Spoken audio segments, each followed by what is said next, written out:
presented by the Bose Aviation Headset 10, voted number 1 for the 8th consecutive year in Professional Pilot's 2008 Annual Headset Preference Survey. Today's Aviation Headset 10 delivers a highly acclaimed combination of noise reduction, clearer audio, and comfort that remains unmatched. Learn more at bose.com/headset. Hi, this is Mary Grady reporting for AvWeb. Today we're at AirVenture in Oshkosh, and there are thousands of people here on the field, and many of them share a dream to someday learn how to fly. And they face different kinds of challenges to achieve that dream.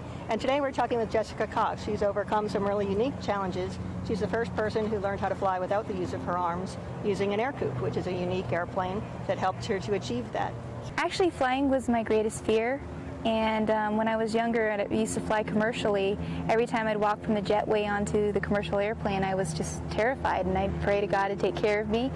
And this opportunity to fly in a single engine, the first time actually, was only about 4 years ago. And when I first sat in a Cessna, and with Bill, the pilot, and he actually allowed me to touch the yoke with my foot, and I knew I was going to become a pilot. So even though I was afraid of it, I still have a little bit of fear, which it's good to have a little bit of fear. It keeps you on your toes. So, but that's how it all started.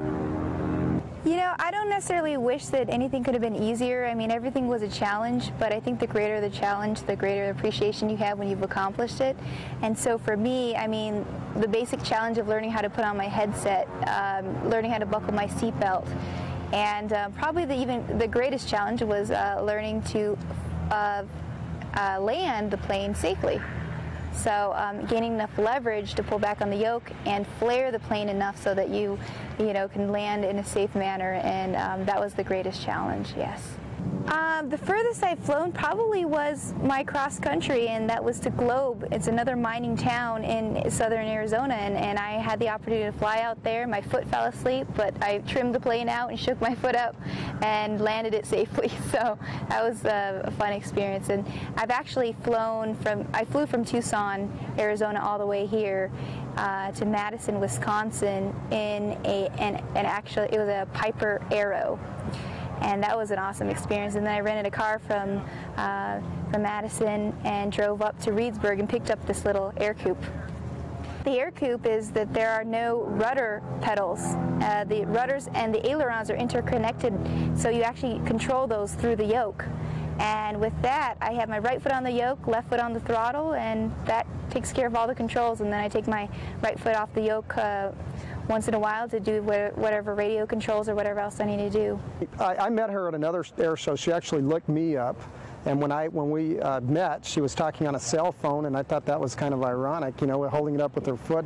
And the very next morning, I mean, she was really, very serious. The next morning at 4 in the morning, I said, "You meet me out there at 4 in the morning and we'll start." And she was there. She drove her own car up, and when she got out of the car, I knew that she was definitely physically able to fly an airplane. So we just went from there, and it really wasn't much different. After I flew with her about 20, 30 minutes, it wasn't much different than any other student.